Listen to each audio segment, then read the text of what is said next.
Here I am, climbing up, feeling great, getting love. Here I go, risk it all, be worth it now, and that's for sure. Watch me as a Rocketeer. All right, so I want to welcome everyone to Fight Talk Down Under, episode 14. Now, for those who don't know, my co-host won his fight on the weekend, defeating Alan Philpott via second round submission. Now, I did have to send representatives down to the Volkanovski Hotel to drag him kicking and screaming to come and record a podcast. But I speak, of course, of Lockjaw Justin Van Heerden. How are you, mate?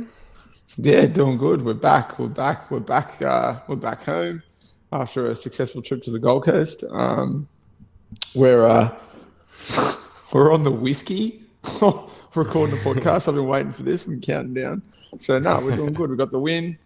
Come out unscathed. Didn't cop too much of any damage or anything in the fight. So yeah, we're cheering. We're very happy.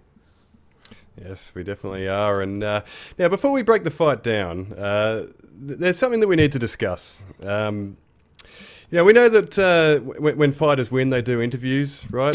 They like to thank their team, their family, maybe even their opponent. They might even call out another fighter for a potential matchup. Yeah. Or they might even choose to thank their sponsors, or maybe promote something that they might be working on the side, or a little side hustle, that sort of thing. And, see what you're saying. Yeah, with all that in mind, I thought it was interesting that there was no mention of Fight Talk Down Under on the Eternal 65 broadcast. Now, Lockjaw, you won your fight. That's great, but you had one job. So what happened? Yeah, I kind of dropped the ball, right? The lights are on, the cameras are on, the people are watching. They all want to know what Lockjaw is going to say. And you think he would plug his own podcast that he does with his mate Dan, and then he didn't. He forgot. So yeah, that was probably not my finest moment. I mean, like you said, won the fight, whatever. Thank Joe Lopez and Alex Volkanovski, whatever. Minor detail. Like little things. Yeah. But yeah, forgot to plug your own damn podcast in in such a big moment on UFC Fight Pass. Like that right there could have got us to that Spotify deal then and there. Exactly. But, I was waiting by the phone. Like I did say to you though, I mean, I did remember after the fact and did it in my backstage interview, but we'll have to wait for that to be put out and about and be on I guess I imagine that'll be on the ESPN broadcast, hopefully, or I'm not sure how that works, but yeah, hopefully that gets shown and shared about and we can get some exposure for Fight Talk Down Under on the biggest promotion in Australia's platform. Absolutely, yeah. We'll have to see when the replay is going to go to air on ESPN. So we'll keep everyone posted on that. But all jokes aside, let's break it down. You're primarily known as a grappler, right? That's probably what people would mostly associate with yourself. And you managed to frustrate Alan Philpott standing up, really, up and leading up to the submission. And if we're being honest, I'm not going to kiss you on the dick too much, but we didn't see the that sort of lateral movement and the feints and the flying knee and all those sorts of tricks in the Josh Riley fight. So is this all the stuff that you've sort of been working on quietly in the background? I mean, yeah, obviously since I joined freestyle, I've just been improving my game as a whole, and obviously especially with the stand-up side of things, obviously, you look at Alex's performances inside the cage and you look at what he's able to do and the range that he works from, the movement, the vision, the understanding. And, obviously he's at such a high level with that, but that's sort of an area that I've sort of thrown myself into just completely to even look to improve that much more. And then I found me focusing on that and improving on that and learning from him and Joe and absorbing the things that they're teaching and getting more comfortable in that area has improved my overall MMA game as a whole, because obviously, the better understanding of distance, the feints, the subtle sort of things that I work on with Joe and Alex allows the wrestling to be set up better, allows for these other things to sort of flow together. So it's definitely something that we'll be working on. So I work at Freestyle under Joe and with Alex. I work, on everything, even my strength being my wrestling and my grappling. That we still do that, as well. But yeah, 100%. I think the biggest thing this time around too was because you talk about styles making fights and different, different people, different matchups, different sort of situations. I believe with the Josh Riley fight, like when it came to that side of things, there was glimpses of me doing that and actually, being confident and actually being like, all right, let's showcase the ability that we have here. But then there was also it kind of just like lapsed a little bit. Whereas for this fight, I was like, well, you don't need to do that. I mean, you should be like as confident as you are with your wrestling and your grappling. You should be confident with your entire overall MMA game because you are well-rounded. You have the ability and the skill in all areas, and you're working so hard in all areas. So you just need to approach it the same way. So yeah, this fight and especially with Allen, you got to give the dude the respect that he's very experienced. He's very handy on the feet. He's a reactive fighter, a counter striker. So if you're fucking around with your distance and you're not on point, he's going to make you pay for it. He's there. He's ready to counter, and the dude's ready to hit hard, and he's slick, and he's handy. So it kind of, I think there was a few factors, but yeah, definitely the plan was, let's showcase, the other abilities that I have, and kind of show these guys that if they come into a fight with me and they think that I'm just a wrestler and a grappler, they're going to be in for a bad fucking time, because I'm not. I mean, yeah, that's my base. That's where I started with. That's my favorite shit. I won't lie, but I'm a complete mixed martial artist, and I'm dangerous everywhere. And I feel like this fight was a showcase of that. Like you sort of touched on, I was able to frustrate him a bit on the feet and kind of dictate how things were taking place, and kind of get him to step out of his comfort zone. And then obviously I had the success with the wrestling side of things. I was impressed by Allen's improvement that he's made with his wrestling. He was able to sort of get back to his feet in the first round, threw up an armbar, kind of, which kind of caught me off guard. Didn't expect that from him. Was able to get back to his feet. He got a nice little trip on me, because I'll be honest, I don't really respect his wrestling, and he's obviously improved, and it's something that he's worked on, and he showed that because he hit a nice trip on me from when he had his back against the cage, and I kind of got a bit lazy with my foot placement. He hit a nice trip on me and took me down. So you can't knock that. The dude's obviously improved on his wrestling. So, but overall, I was able to showcase my skills in that area as well, and obviously I showed that I'm dangerous everywhere, and if you give me a glimpse of an opening or just one little moment for me to do my thing, I'm going to put you away. And that's obviously with the finish, with the jiu-jitsu coming into play. But yeah, I feel like, I don't know, I'm happy with my performance overall. I'm happy with the win. I'm not happy that I didn't finish him in the first round. I really wanted to put him away in the first, and I feel like the opportunities were there, but I didn't capitalize on them. But hindsight's one thing.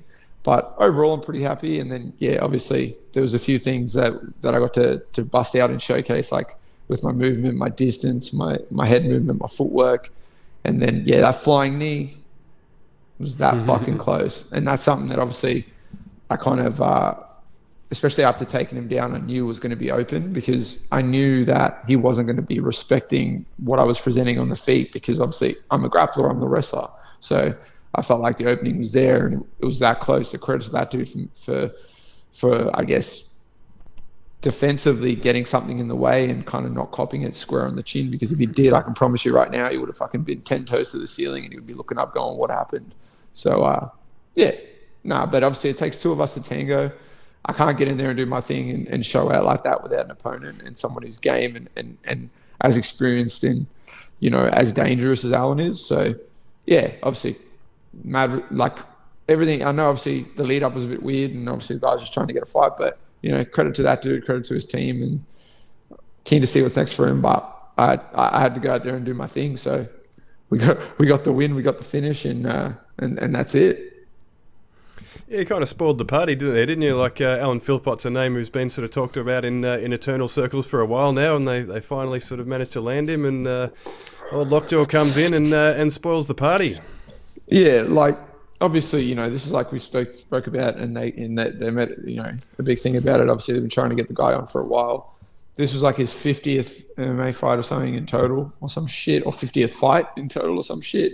So the dude's obviously very experienced.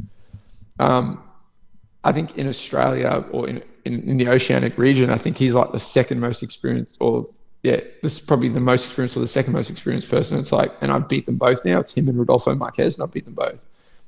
So it's a big win. It's a big win for me, and it's a big name to have on my record.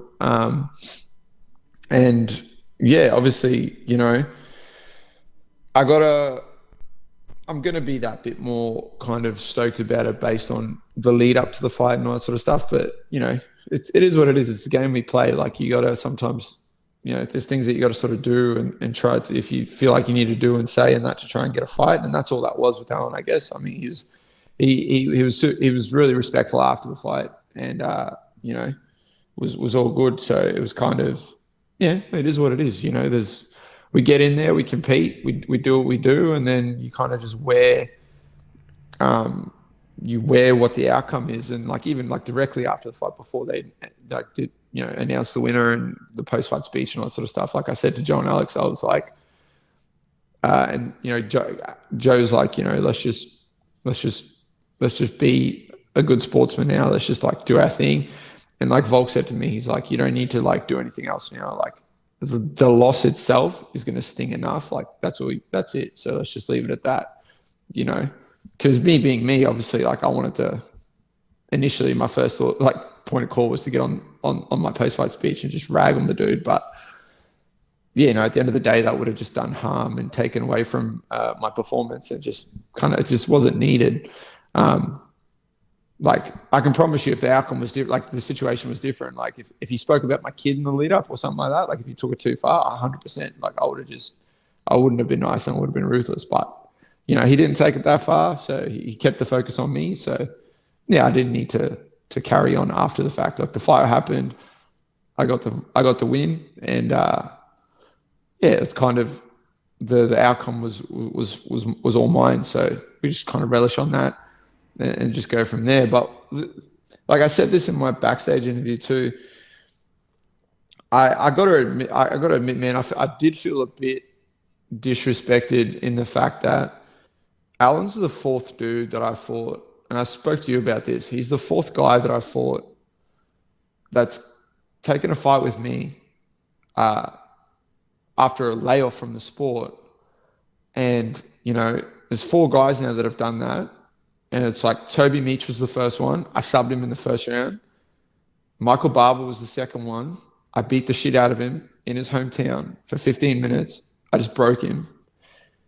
Josh Riley took the fight with me after a long layoff on Hex. I subbed him in the 3rd round. And now Alan, same thing. 2.5 years away from the sport, stepping up in weight, fighting me at featherweight after like years away. And I subbed him and finished him and put him away. Like, so, you know, I'm going to keep welcoming that. If you guys want to take a break from the sport, or if you just want to overlook me in general or not take me seriously, by all means do that, because I can promise you my hand's going to get raised and I'm going to be standing there victorious, and you're going to be wondering what the fuck happened. Why didn't I take this dude seriously? Why didn't I give him the respect? So by all means, keep it up. I love being the underdog. I love having that little chip on my shoulder. I'm just going to keep working hard, keep doing me, and putting on performances like this. That's it. Well, look, after this one, you might not be the first name that comes out of people's mouths when they're returning to the cage. So, yeah, it might be time to put a bit more respect on the Lockjaw name. But after the fight, you yourself had a bit of a call out for your mate Diego Pereira, which I thought was a bit of an interesting one, actually. So, where did that one come from? Yeah, well, I was doing like my post-fight chat, you know, and then I saw Diego sitting cage side, and like I'll be honest, I wasn't going to call anyone out. I wasn't even thinking about that. But I saw Diego sitting cage side. He did a podcast with Tanera, who commentates for Eternal, and you know, on the podcast, they were breaking down the fight with Alan and I, and he basically started off saying, "I want to fight. Like, it makes sense to fight the winner of this fight," but then he was like, "As long as the winner is Alan." And then kind of like ragged on me a bit because obviously Diego's got a TKO win over me from like a few years ago. My second ever pro fight, I fought Diego. He got me. So, you know, fair play to the dude. He got me. He was better on that night and he managed to get the win. And yeah, from that point of view, I understand. It doesn't make sense if you've already beaten the dude, and especially you beat me, you got your TKO'd me. It doesn't make sense for him to take the fight with me again. I understand that. And all that sort of stuff, but like the way things would shape up eventually, and that's the only reason I like mentioned the guy and said what I said, because you kind of like made it clear that you wanted Alan Philpott to win so that you'd have a fresh challenge, and that's fair enough. But I spoiled the party, so it's like, and you know, that's one that I'd want to get back. So if the possibility comes up, obviously Diego and I after that became teammates. We spent years grinding together. We worked on the mats together. I cornered him for fights. He's cornered me for fights in that time. And like, we're friends. So I was kind of caught off guard by his little spiel on the podcast that he did. And kind of, it's like, what got me was he said, I've already got a win over him and I TKO'd him. And if we were to do it again, the outcome would be the same. And that's such a stupid thing to say, like, because that's kind of like disrespectful to yourself as well, because you've evolved tremendously since then and improved and had more experience and more fights since then, and so have I. So to think that automatically the outcome of the fight's going to be the same, that's just stupid. If it was the other way around, even if I was the one that beat him and I had the win over him, I wouldn't think that. I'd be like, all right, I treat it as it's a fresh thing. I'm like, man, like, here we go. Like, we gotta be on point. Let's do it again. I guarantee you, if you were to take the fight and you were to approach it like that and think that it's just going to be the same outcome, you're going to set yourself up for failure. Because I wouldn't approach it like that. 100% I wouldn't approach it like that. Obviously, I'd be confident and be like, all right, I've got to win over this dude. And yeah, you can absorb that and you can thrive off that, but you can't just automatically assume it's going to be the same outcome. You'd be doing yourself a detriment. So yeah, that's sort of where that stemmed from. Obviously, from my end, there's no malice or hate or whatever. I still consider Diego to be a friend and I want to see him do well. And whether we fight again or not, like I said it on the night, I was like, if it makes sense for you and you want to do it, let's do it. If you don't want to do it, there's always going to be another fight for me, man. I've shown time and time again, I'll fight anyone, anywhere, any weight, on any notice. So I'm always going to have fights. Like, there's always going to be options for me. And yeah, so yeah, I kind of just thought I'd throw that out there and see what the go is. But yeah, whether it happens or it doesn't happen, it's not really, it doesn't really faze me. But I just kind of, in that moment, it kind of was one of those things that just popped into my head, and I was like, all right, I just got to put this out there and make it clear. But yeah, so we'll see. But that's, I'll talk to my coaches, talk to my team, see what the options are, see what things we get thrown our way and stuff like that. But, if that fight happens, it happens. I think eventually, especially if Diego wants to stay at featherweight, or if he's, keeps fighting or whatever, then eventually you're going to have to like potentially fight me again, because I'm right up there in the mix with the top featherweight. So it's like, yeah, eventually it's going to be an option that you're going to probably have to consider. But yeah, I'm not too phased, really. And I kind of would relish on the fact that I know Diego quite well, very well indeed. After the years that we spent together training on the match and mats, and obviously I respect the dude. He's very talented. He's, like I said, I've said this before on the podcast, when he's on and he's doing his thing, man, he's one of the most dangerous people, not just in the country, but in the world. Like, the dude's talented. So yeah, it'd be an intriguing sort of matchup for us to run it back, but I'm not going to go out of my way to like beg the dude to take the fight with me. Like, obviously, if it makes sense to him and his team, I imagine, like, Pasha, my old coach, and that, like, if it makes sense to them, they'll do it. If it doesn't, they won't do it. But that's all good. Like, there's always other fights. It's not like he's the only person left to fight. Yeah, definitely. I mean, and I guess we're probably assuming at this point that Jack Jenkins is off to Disneyland, right? Like we're probably not going to see him in Eternal again. So would a fight like that be for a vacant title, or it's maybe maybe Rod Costa's in the mix there? Would have you got is the belt even on your mind? Is that something that you even think about? Nah, not really, man. Like that's one of those things where it's like it'll pop up when it needs to pop up. Like, obviously, it's a weird situation. Like, obviously, I mean, if Jack fights again here in Australia, that'd be cool to see. But I think the dude's warranted now for a call up. So I think it's time for Jack to get that call up and get his shot and get his chance. I mean, it makes sense, and I think he's earned it. So, and I guess right now how the layout of the land and how it's all set up. If Jack was to fight here in Australia again, a matchup that makes sense for him, or that kind of, I guess, sticks out if I'm looking at this independently and I'm putting myself and my own interest aside, is Muhammad Alavi, because Muhammad's, or Dan Jones. Like, Muhammad Alavi's 7-0, Dan Jones 8-0. Both of those guys could be a good kind of last matchup for Jack here in Australia, because obviously, and for either guy actually, because it's a weird, but that's the risk, because if Jack fights either of those guys, God forbid he loses or whatever, they instantly snatch all that momentum and stuff away from him, and they kind of just set themselves up to go off to the races. So I wouldn't blame the dude if he's just kind of like, nah, I've done enough, I've earned my spot. It's time for me to fucking go showcase my skills on the world stage, which is warranted in my opinion. So yeah, that'll put things up in the air. Obviously, there's with the belt then becoming vacant, or would they do like a 4-man Grand Prix, or would you have like me, Diego, Rod Costa, and someone like Alavi, or would you have like, there's all these options. But man, I've already got this. Like, that. Yeah, I'm be down for that, man. I'd fight twice in one night. But like, man, I've said this before. Like, yeah, it'd be cool to fight for the featherweight title and potentially, win the Eternal featherweight belt. Like, it is the biggest promotion in the country now. But I mean, I've already got an Australian title. Like, I've said this before. Like, I've got an Australian title, and I beat the most experienced dude in the country to get it. So like, it'd be cool to have another on and get multiple sort of Australian titles. But as soon as I won that fight and won that Australian title, my brain was like, the next one's a world title. So, that's my focus. Like, I mean, so I just got to keep doing the work, keep listening to my experienced team, in Joe and Alex, and obviously everyone that's like get the grind with on the daily, and then just keep doing my thing.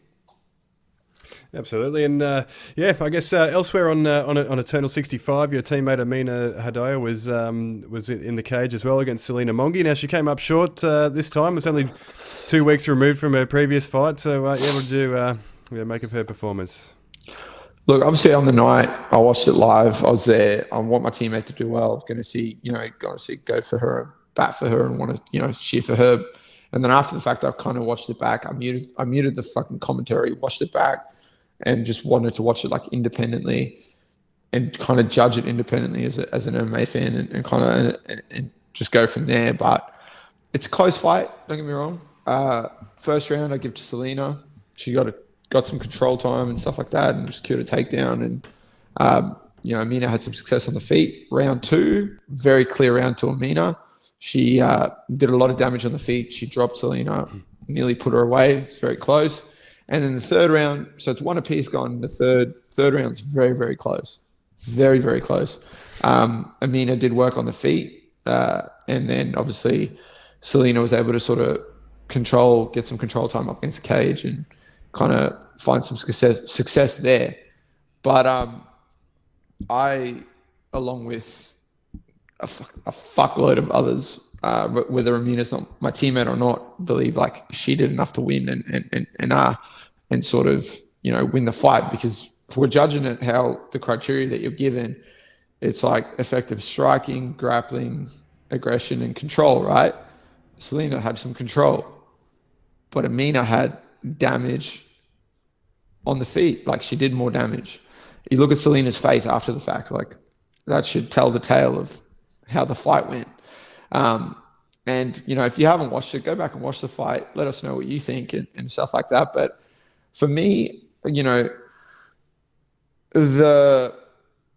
mouth and your your mind and all these sort of things can like portray things and do things, but the body doesn't lie. If the fight ends and your body language and your sort of demeanor is not that of, yeah, like I won that fucking shit, and you're not like, yeah, I won that shit. If you're like Amina, as soon as the fight ended, she threw her hands up and she's like, yeah, I won. I fucking killed it. I won. Selena walked around the cage deflated with her head down, like, no, whatever. And her team was like, wait, like, you got to like put your hands up. You got to look like you won that shit. So like deep down, I believe she knows she didn't win. She got lucky with the result. Obviously, we always talk about don't leave it to the judges and all that bullshit. But yeah, she got the nod from the judges. But you know, a picture says 1,000 words, and I'll happily share it on my story if people haven't seen it. But there's a photo that got taken right after as the fight ends, like right after it ends, and her face and everything and the whole demeanor of that just says like she knows she didn't win that fight. And like I spoke to Mina about after the fact, you know, they're two of the top sort of amateur prospects in the country. Who knows? They might get the run it back. They'll potentially as pros. And that's when, and like I said to Amina, and like, you know, that's when shit matters. You know, that's when that O on the, like the O on the record is like, you know, a pretty big deal. And if you rematch her later down the line when you're both pro and you smoke her knowing that you beat her the first time and you have that momentum behind you and you're going to come in and you're going to give her the same respect and you're going to give her the respect that she is a dangerous prospect, but you're going to go out there and perform, that's on there forever. Like that's going to be on her record forever, knowing like that loss, you know, so that should fuel you even more. I'm not like, no, it's not like Selena's not a fucking MMA judge. It's not her fault. Like she didn't give herself a decision. And, you know, credit to her. She got, you know, she got in there, got after it and, you know, she got the win. So, you know, want to see her continue and do good. I don't have any malice towards her or anything like that. I don't want to make it sound like I'm upset with her or frustrated with her and her team or anything like that. But whether Amina's my teammate or not, you watch that fight back, that makes no sense to me that you score control time in the third round more than you do effective damage on the feet, when that's the criteria of how the fucking thing's scored. It's effective striking. That's number one. Yeah, it's the key criteria, really, isn't it? Yeah. Like, yeah. Had she, with the control, like, put Amina in a position where the fight looked like it was nearly going to be over, yeah, 100%, you know, that score is better. And listen, this is a guy that loves grappling and wrestling. Like, that's what I started with. So don't get me wrong. I love when someone's able to control the shit out of someone and they can't do anything, or they've got that, you know, that they're finding success in those areas. But I can't look at that and go, that weighs more than the damage that she copped. Like, Amina didn't get touched. She was like, not a scratch on her. You know, as beautiful as she was when she walked into the cage, exactly after. Selena had like some damage to her face. She had like a hematoma. She copped some damage, like you can tell. Yeah, I mean, fair enough. The judges gave Amina the second round clearly, but like, and obviously the first round was 100% Selena's. I'm like, we're not, no ifs, ands, or buts. And Volk and Joe both told Amina before she's gone in for the third, it's one apiece, and like this is the round that's going to decide it. So decide it. No one was trying to like put any false hope in anyone's fucking mind or anything like that. But yeah, you know, it is what it is. Amina's obviously, it's her third fight in like 8 weeks. She's an absolute monster. It's not going to deter her. She's going to get back in there, and I'm excited to see what's next for her. But she's an absolute beast, man. She's an absolute beast, and so is Selena, and that's why it was exciting to see what was going to happen when the two top prospects, like at that weight, get after it. And it was a cracking fight, and both girls put on a show. Absolutely, it was a brilliant matchup in the end.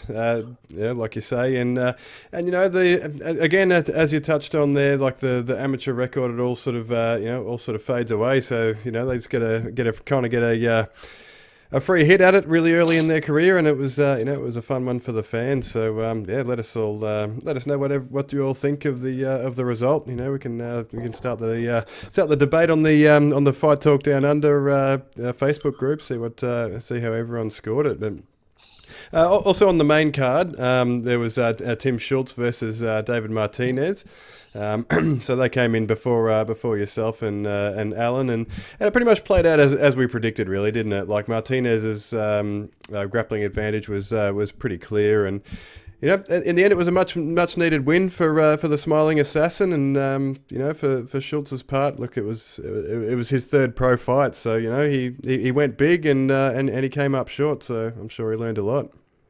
Yeah, 100%. So obviously, you know, for Tim, he's taken on a more experienced dude with like a high level pedigree when it comes to the grappling and the wrestling, and obviously he showcased his improvements on the feet in recent fights as well. So, and you know, both boys are you know, pretty solid lightweights. Like they both cut some weight and, you know, stack it back on before they get in that cage. So it was always going to be a I guess deciding factor in the grappling and wrestling exchanges to see how both boys hold up in those exchanges, because obviously the grappling advantage 100% goes to Martinez. Tim can wrestle his ass off, and you know, he can strike as well, and you know, he's got some jiu-jitsu as well, but like, yeah, the difference in skill and like Tim's a big lightweight, and like the size difference too was still, you know, a factor there too. I think, you know, Dave was a lot bigger and stronger as well in that cage, and yeah, kind of just did his thing, man. Like went back to what he's known for and what works for him, and was able to get the rear naked choke finish, and you know, get himself back in the win column, and put away Tim Schultz. So yeah, it puts Dave in a kind of weird spot now to see what's kind of next for him, because obviously we got Becker and Aguilera that are matched. It was a weird call out from Dave on the night with Aguilera. It's probably the weirdest call out I've ever seen in MMA, but yeah, it is what it is. Whatever. But that one's been brewing for a little while on social media. So they've been going back and forth. So yeah, I mean, it'd be interesting to see what's next. If Dave's going to wait to see what happens with Becker and Aguilera, is he going to fight someone else? You know, for my money, a matchup in the interim with Dimps, a rematch with Dimps makes sense after Dimps' performance against Josh. You know, I mean, that could be interesting. So who knows? Obviously, Dimps is out a bit. We'll talk about that. But yeah, that could be an interesting matchup. Josh Togo's still lurking around. You know, I mean, that means a former champion himself. Dan Hill's still around too. Same thing. You know, he's a former champion as well. So there's a few sort of matchups for Martinez that could sort of make sense. You wouldn't do like a Martinez versus Josh Coon with Josh coming off a loss. If Josh rebounds, wins a fight, that could make sense. And then we're talking about the winner of that fight potentially progressing forward to closer towards the belt or something like that. But yeah, it's just going to be up to Dave and his team, what they decide to do, and obviously what kind of how things play out, because who knows, it's like the fight with Aguilera and Becker is scheduled to take place soon in a couple of weeks or whatever. There's a potential chance, I guess, that Becker gets a call up before then, and then does Aguilera fight Martinez for a vacant lightweight title? You know, there's all these little scenarios that could potentially happen, but I'm pretty sure, you know, that'll be the way it's set up is that the rematch with Jack and Aguilera is his kind of swan song before he, you know, is off to the races himself. So I think that's the dream outcome is he fights Aguilera, beats him again, and then he's off to the races. And then obviously if Aguilera wins, he takes all that hype, takes all that momentum, and sets himself up pretty nicely. But yeah, so I guess Dave's thing right now is just sort of wait and see and watch how things play out. Yeah, definitely. There's plenty happening in the lightweight division there, as you just you just painted a picture for us, and yeah, it's kind of hard to get a read on where Martinez sits in the in the division, and yeah, like you say.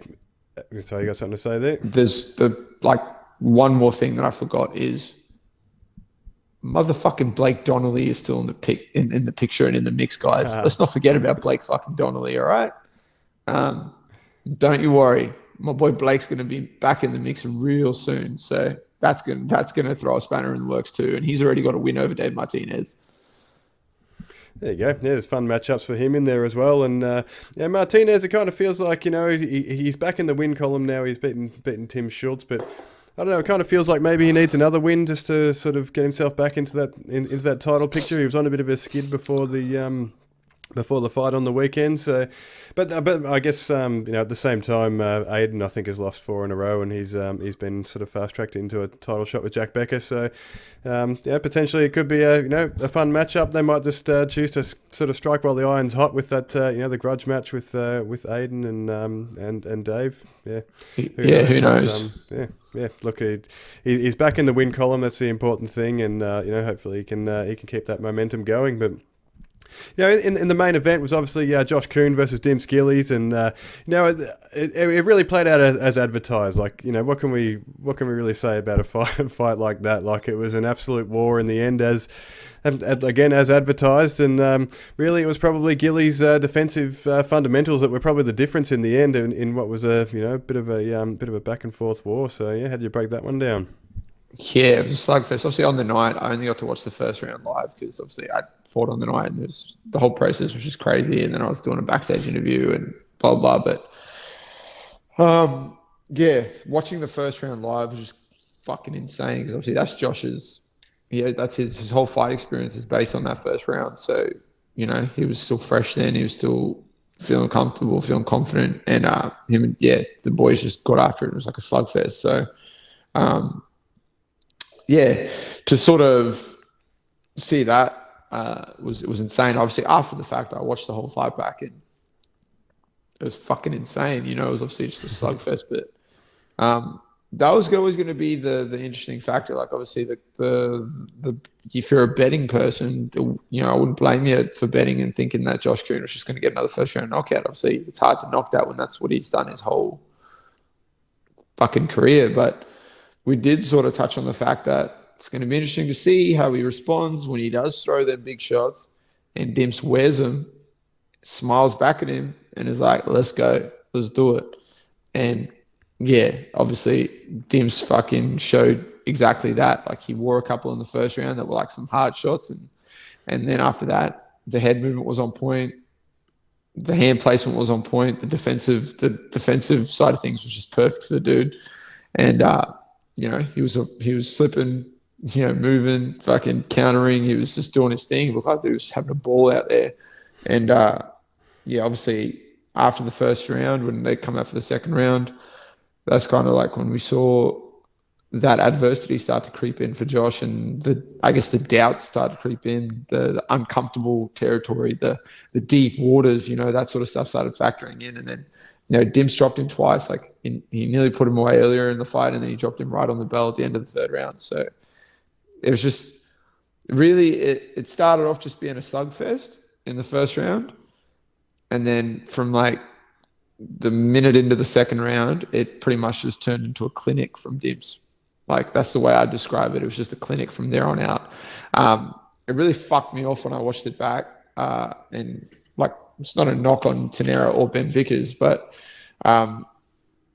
it just really fucked me off that, they were like, majority of the commentary was, oh, Josh is still pressing forward. Look, he's still getting after it. Like, yeah, cool. I did have that feel for sure. Whatever. Like, cool. Like, yeah, he was 100%. But, I feel like the opportunity to pump Dimps up and kind of highlight the skills that he has and what he was doing as it was happening was kind of missed in some ways. But obviously I got a lot of love and respect for Ben Vickers and for Tanila. But that kind of like it bugged me a little bit. But that's apples and oranges. It didn't take away from the fact that it was a fucking gangster fight, and you need two people that are willing to do that for that to happen. You can't have one. Can't come from one person. So credit to both those fucking dudes. They got after it. They put on a fucking absolute slugfest. For my money, Dimps has been in the two most exciting fights in Australian MMA history, and that was, one of them was now at lightweight with Josh Coon. The other one was on Reign Fighting Championship a few years ago against a guy named Dante Jackson. I kind of spoke about it before when we previewed the Eternal card. same thing. It's like just a fucking slugfest. And in that one, Dimps was for the majority of that, Dimps was the nail and not the hammer.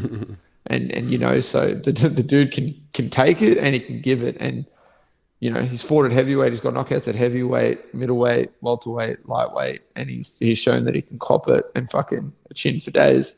And, like, let's not forget, obviously, Dimps was successful. He won the fight, but it's not like he came out of the fight and he's all good to go again next week. Like, I'm pretty sure the dude's hands are fucking busted up and he's got some recovery to do. Obviously, Josh has taken a fair bit of damage. Dimps took some damage. So let's keep in mind, guys, like, these fights, as exciting as they are, man, they wear on both those dudes, and you can't have too many of those fights in your career. Like, those are few and far between. So, nah, my respect for both those dudes is fucking through the roof, and it was absolutely insane. And who knows, we might see both those dudes stand across from each other in the cage again. Who knows? We never know. That could happen, and then I guarantee you it's going to go the same way. It's going to be an absolute slugfest.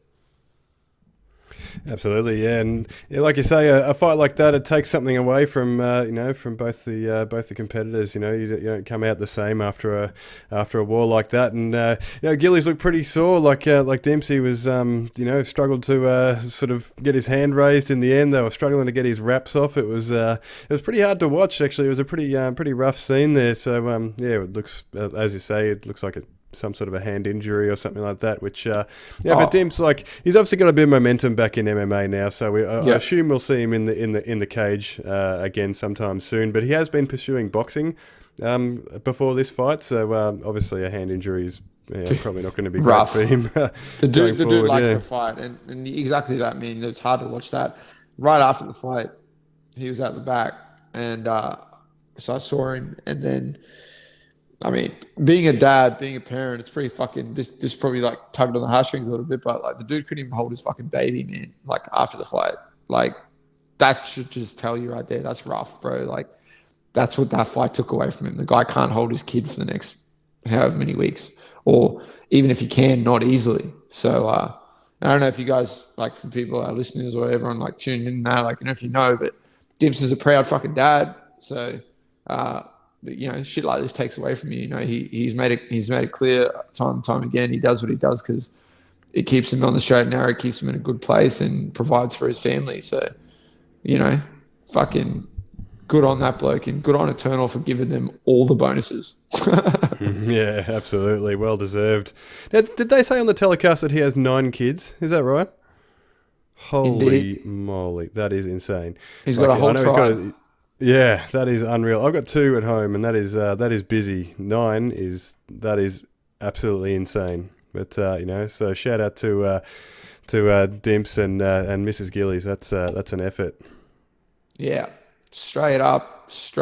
And like, also, you know, we got to point out that same thing for Joshy. You know, Joshy's got 2 twins at home as well. The dude's got he's a dad as well. So at the end of the day, man, these dudes have to go back to their families, and, you know, when that fight's over and the cage door closes and it's all wrapped up and the lights get turned off and the broadcast ends and whatever, it's all a wrap. At the end of the day, after that, you're just daddy or mummy or whatever. Like, you're not the fucking fighter that just stepped in the cage. You're just the person at home. So fuck, both those dudes had to cop a lot of damage. Both those dudes were in absolute war, and both those dudes have to go back to their families, and I'm sure that takes away from that side of things as well, 100%.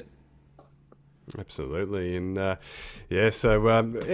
great event in the end. Eternal 65. It's always a fun one. So well done to Cam and Ben there.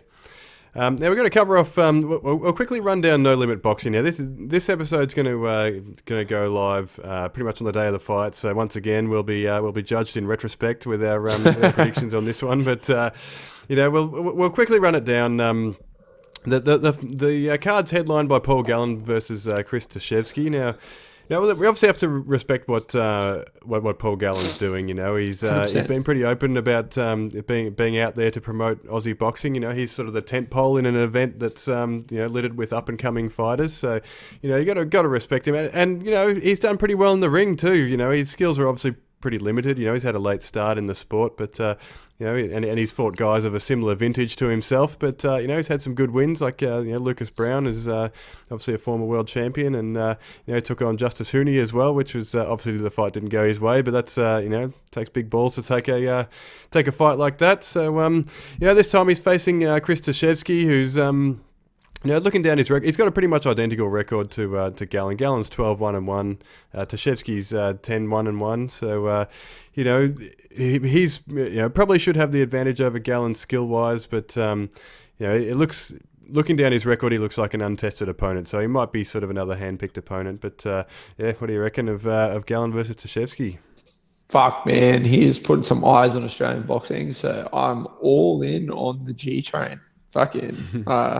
Interesting fight, like you said, you know, skill-wise, we got I don't think Gallen has the advantage skill-wise on paper, but I feel like, you know, yeah, he's got that, that bit of, you know, that bit of sort of mongrel in him that we've sort of seen, you know, in these other fights. And also at the end of the day, man, the dude competed at a high level in professional sport like his whole life. And, you know, that does translate. The boxing skill, late start, you know, you're trying to learn that, you're trying to build that up, but the mindset, the work ethic, all that stuff carries over. And you know, he has that in spades. So yeah, for my money, I'm picking Gallen to get the knockout victory. It might be, yeah, who knows, it might be a tough task for him, but on paper, but I feel like he can get it done. And, you know, regardless, the dude's putting eyes on the sport of boxing here in Australia, and he's helping build it up. So cannot knock the dude. Absolutely, yeah, and you know, look, if he's going to win ugly. But you know, like you say, that you know, there's up and comers on the card, and one of the biggest names in there is Nikita Tszyu. He's having his you know, his second pro fight, this time against Mason Smith. So you know, he's obviously a highly touted prospect. We know he's the younger brother of Tim Tszyu and the son of Kostya Tszyu. And really, we didn't really get a great sample size in his first fight. He put the guy away. I think it might have been in the second round or thereabouts. It was fairly quickly, yeah.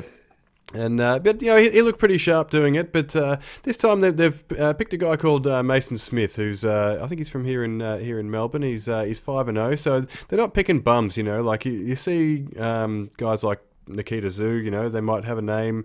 The young fighters, they might pick someone who's one win and 25 losses. You know, those people exist in boxing, you know, and they're the ones that they will often cherry pick early on. But they've picked an undefeated fighter. He's full of you know, he's full of confidence, but you know, looking down his record, he's relatively untested. So yeah, what do you reckon of Nikita Tszyu's abilities? Yeah, I like the fact that this is the sort of matchup that they've gone with, you know, for this fight, and kind of build up from there. But I think he's going to just have to say, I think it's going to have a pretty much a very similar outcome. I think he's going to go out there, show out, and you know, get the win quite handedly over Mason. So I feel like, yeah, I think it'd be very similar. I feel like, yeah, it is a step up for sure, and they're giving him someone that seems to be like, you know, a bit more of a sort of talented opponent. You know, he's undefeated, whatever. That's sort of a big thing in boxing. But yeah, I feel like he's just going to go out, show out, and get another stoppage win, 100%. Yeah, we'd imagine it's probably a hand-picked opponent. Like, you know, a guy like Nikita Tszyu, like, obviously they want to build him up slowly, and in his second fight, I don't think they would be picking anyone. Despite the undefeated record, I don't think they would be picking anyone who's, you know, going to be a bridge too far this early in his career. Because, yeah, again, like you mentioned, being undefeated is a big thing in boxing. Can't afford to take losses early in your career. So, yeah, I imagine that's probably the way it'll go. But also Harry Garside, who's an Olympic bronze medalist. He's you know, he's 2-0. He's taking his third fight against a young lad from Tassie called Leighton McFerrin, who's 5-1. Again, it kind of reads like a bit of a similar you know, a similar type of matchup to Tszyu versus Smith. Like you know, McFerrin. He's kind of fought fighters of a similar experience level on his record so far. So, and he has beaten some undefeated fighters before. So, it looks like this guy's no mug. You know, he's not coming all the way from Tassie to lose. But Garside again, he's an Olympian. So, you know, I imagine that you know, they've probably picked an opponent that they reckon he can beat. But on paper, it looks a good matchup. What do you reckon? Yeah. So obviously, you know, Harry Garside, Olympian. Dude might be the nicest dude in Australian boxing right now as well. Yeah, Nah, so keen to see him back in there. Keen to see how this sort of plays out for him, and he's building himself back up now. He's kind of early into his pro career, and obviously Leighton's coming from Tassie. I know his coach quite well.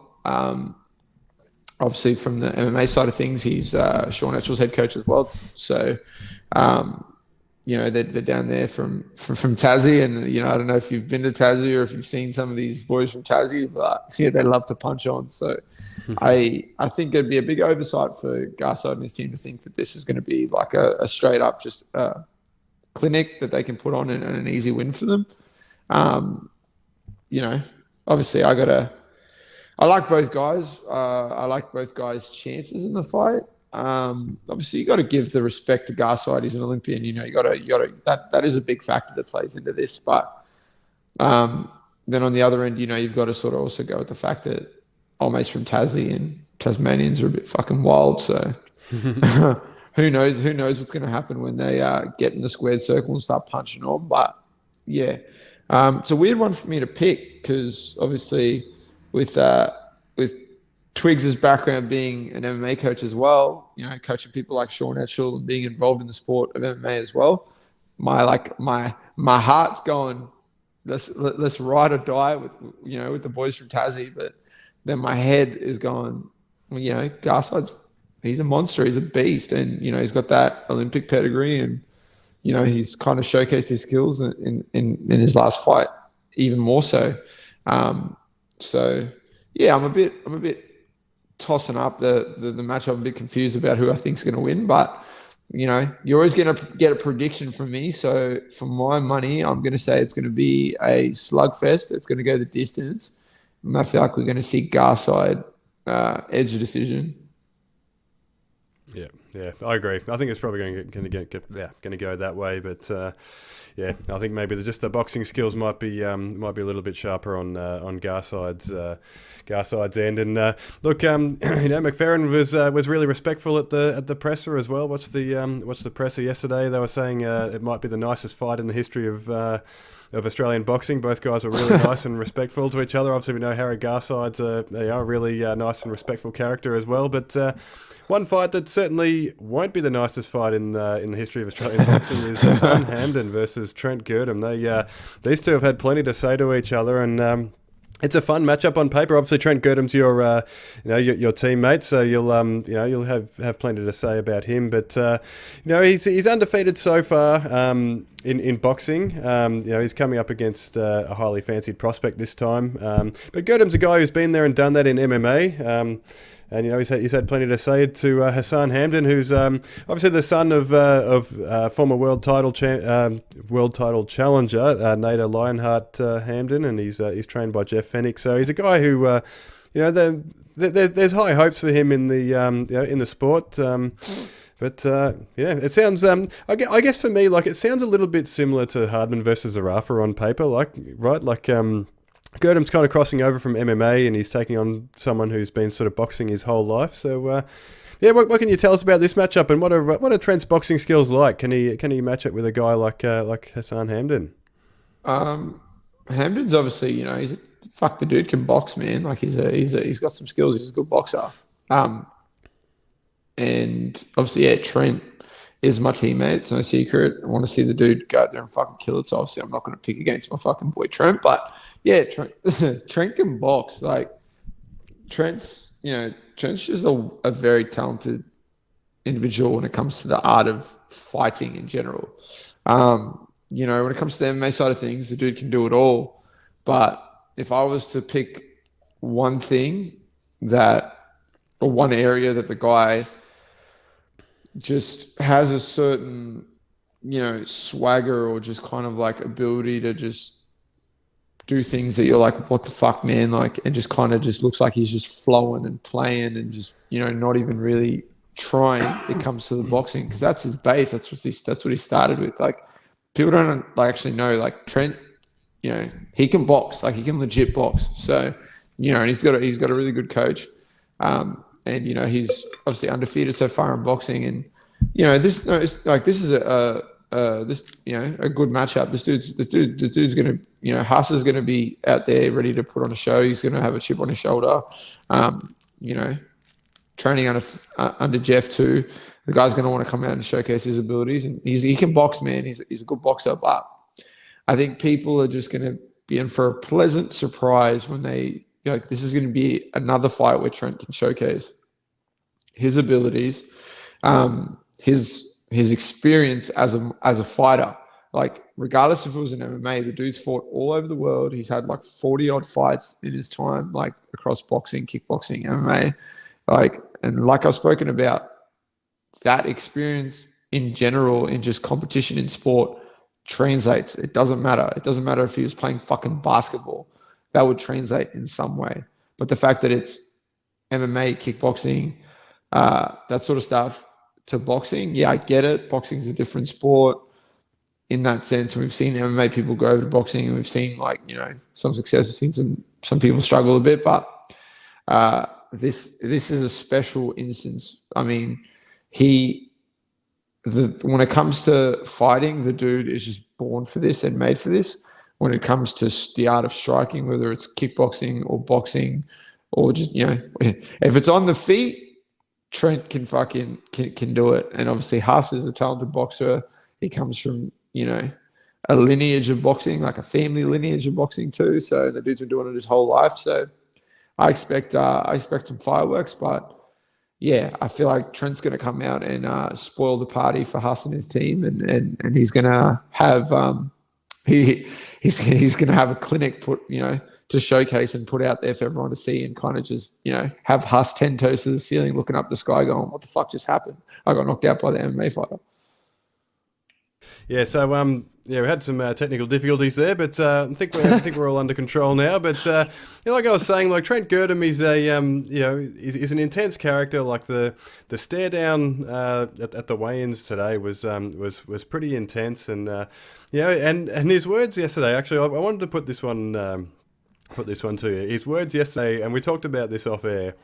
His words were, I think, I speak two languages. My first language is violence. My second language is English. Is that right? Yes, that might be the best quote I've ever heard at a press conference. Yeah, we had to put that one. I just wanted to drop that one in there because that was a fun one. But does Trent have to sort of does he have to make it ugly? Like he's obviously coming in there against a sort of a well-drilled boxer. Does he have to win ugly, or do you think he can actually box with someone like Hassan Hamdan? Oh no, he can box with him, bro. He can box with him. Trust me on that. Like, whether he's my teammate or not, trust me on that, man. This kid's talented, and his understanding of boxing and distance and all these sort of things, it's second to none. And I even in the last couple of camps we've done with Volko, we've had part of the camp, I think for Ortega, we had boxers come in, professional boxers come in and do some rounds, and Trent, you still sort of watch Trent move around with these dudes, and man, he was just beating the shit out of them. So I'm not gonna even second guess his ability to actually get out there and box. And even if he, end of the day, things start going to be weird, he's got to make it a bit ugly or whatever. He can do that. He can do that 100%. But Haas might just want to be careful, to keep them hands extra tight so he doesn't get fucking kicked in the head, because he's fighting Trent Girdham. He's not called Wild Style for any reason, and you've been a bit of a fucking muppet in the lead up. So, I would knock Trent if he just kicked him in the head. At the end of the day, boxing's not his main focus. The guy is an MMA fighter, and I think he is planning on keeping it going in both sport. But I wouldn't blame the dude if he just straight up head kicked the guy when he's in there. There you go. Yeah, so Trent Girdham might be the man to sort of spoil the party. We know Jeff Fennick trained fighters. They're often sort of pretty well looked after, and there's often sort of high hopes for them. So there you go. That could be a real sort of spoiler role for Trent Girdham. There you go. So yeah, we'll see how that plays out. That'll probably be playing out as this goes live out on YouTube and Podbean, Spotify, etc. So we'll see how it all plays out. There is one thing with boxing, because I know we spoke about this boxing, it's Australian boxing, but real quick, while they're talking boxing, you guys thought I was going to give you a rant or like quickly just rag on someone.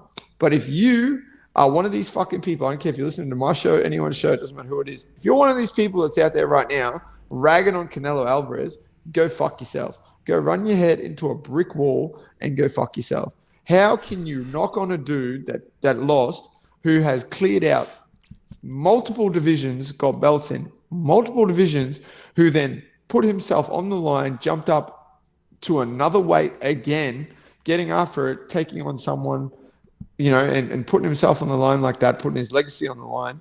Okay, he lost. It's not like he got knocked out. It's not like he got finished. He lost the decision. The dude lost. Whatever. It is what it is. But please put some respect on Canelo Alvarez's name. He is still arguably right now the best boxer on planet Earth outside of Tyson Fury. It's yeah, and he's probably going to be one of the best to ever do it. So yeah, real quick, if you're fucking ragging on Canelo Alvarez, go fuck yourself. There you go. It wouldn't be a Fight Talk Down Under episode if we didn't have a little bit of a rant like that. So yeah, appreciate that. And yeah, absolutely, Canelo Alvarez. We can't forget everything that he's achieved just based on one performance. That's ridiculous. But before we wrap up, we better do our fan question. We do have another one. This week's, it's from, obviously last week's made a bit of a splash, actually. We'll probably we'll have to mention that. We're going to follow up on that a bit of discussion, and look, maybe it's something that a can of worms that had to be opened, right? Like it was a fun discussion. It was a really fun question, and I think it's gotten people talking. So that's a good start to this segment, really. Yeah, I think it couldn't have gone any better with that being the first question, and for sure, I think we're going to have to follow up on that. But yeah, certainly the talk in the MMA community after we did that episode, and especially all through fight week for me last week, and even at the event and stuff like that. So it was discussion in the sauna while we were cutting weight as well. So it's definitely it's hit the nerve for some people, I think. And also, a few people messaged me. Just on the topic of that real quick, and they were like, yeah, you should out the people that you have some understanding of or who you think might be doing a few things. And it's like a couple of you fucks that messaged me are the people that I would throw straight under the bus. So maybe kind of reel it back a little bit, or I might fuck around and start dropping some names. Yeah, absolutely. There we go. So yeah, you've been warned. There you go. The names are there. All right, so this week's fan question is from Hayden Johnson, and he asks, do you think Tai Tuivasa can beat Francis Ngannou for the UFC heavyweight title? Or is a more favourable matchup for him someone like Stipe Miocic, who tends to rush forward when he gets clipped? What do you reckon? Yeah, it's a fucking cracker question. It's an interesting question. Obviously, yeah, it keeps the kind of focus on one of the Anzacs. Tai Tuivasa is on a fucking tear. He's a monster.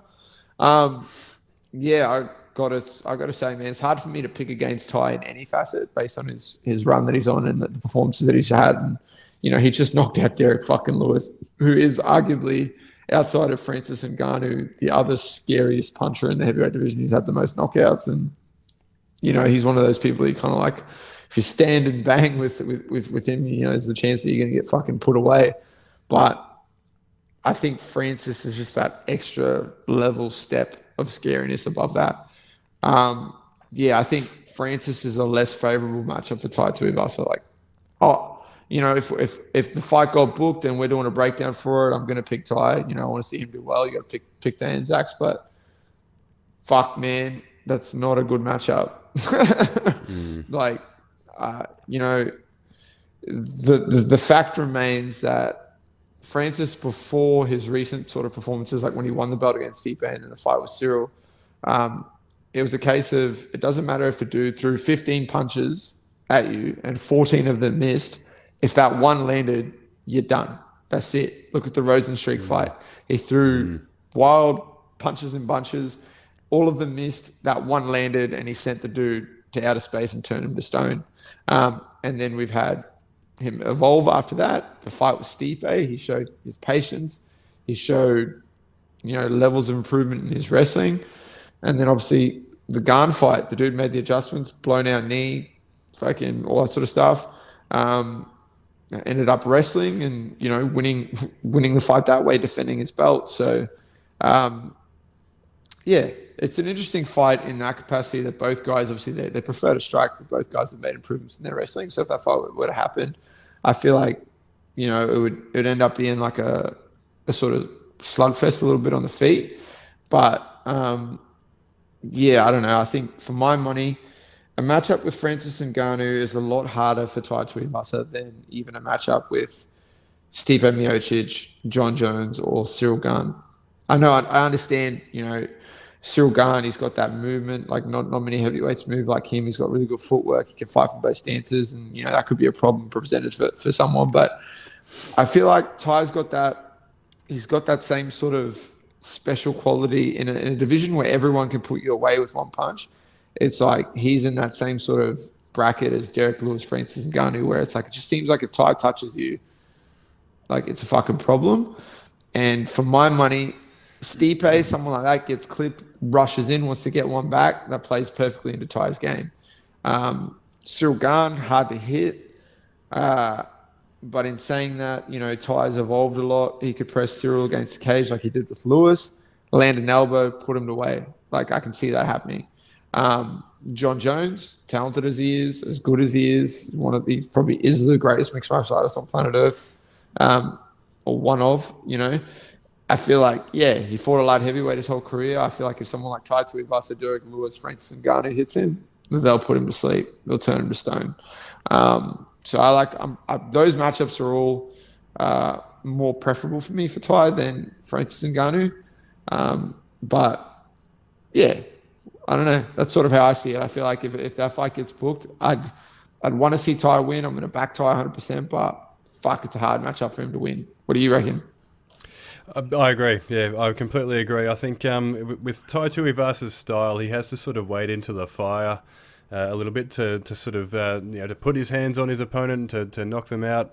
And I think typically that hasn't ended well for people with Francis Ngannou. Like the matchup with Biggie Boy, Rosenstruik, like you mentioned there, is a perfect example. He's a guy who's a striker, and it played right into Francis's strengths. Francis just has to touch people once, and they go away. So I think it's a tough one. And I think Stipe is probably more gettable. I think with the wrestling background, it would be easy to sort of write off Tai Tuivasa and think, well, Stipe could just take him down and just wrestle him. But I think he would have more chance of catching Stipe than he would Francis Ngannou. So yeah, I'm in agreement with that one.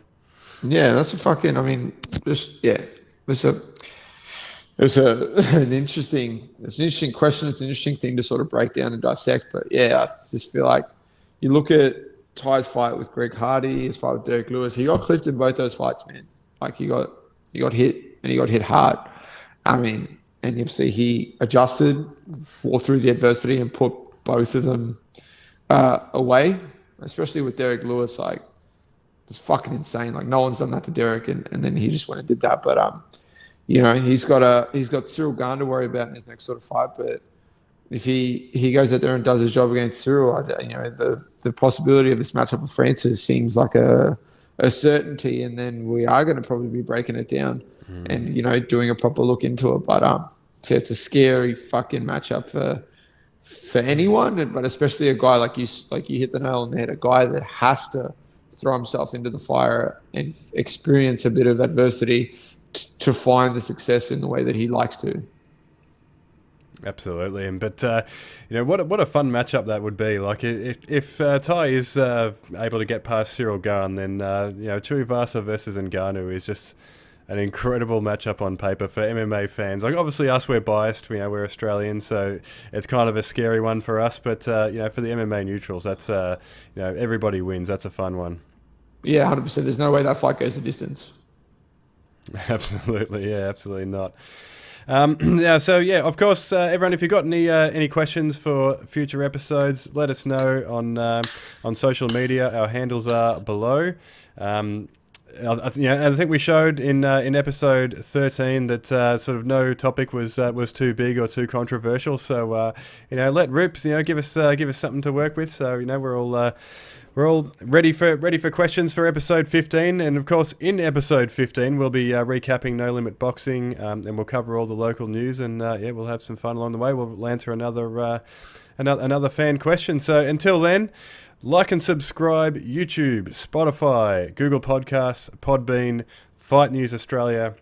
Thanks everyone for listening. And Lockjaw, what do you got to take us off with? I've been thinking about this. I was like, how am I gonna end this off? What am I gonna say in my parting words? I guess, yeah, we'll wait to see what's next. Let's keep supporting the Anzacs across all the combat sport. And last but not least, Muhammad Alavi, I see you on the socials. I see you putting it out there saying no one wants to fight you, bro, and all this sort of bullshit. Mate, you're the XFC champion. No one wants to fight on XFC, okay? That's the only reason people are saying no to you. Why haven't you fought Jack Jenkins? Why haven't you fought Dan Jones? What is happening? Stop pretending like no one wants to fight you, brother, because if no one else wants to fight you, you know there's a guy sitting right here who'll fight you. And that's me, bro. I gotta watch it. You never know what might stop you. Here I am, climbing up, feeling great, getting love. Here I go, risk it all, be worth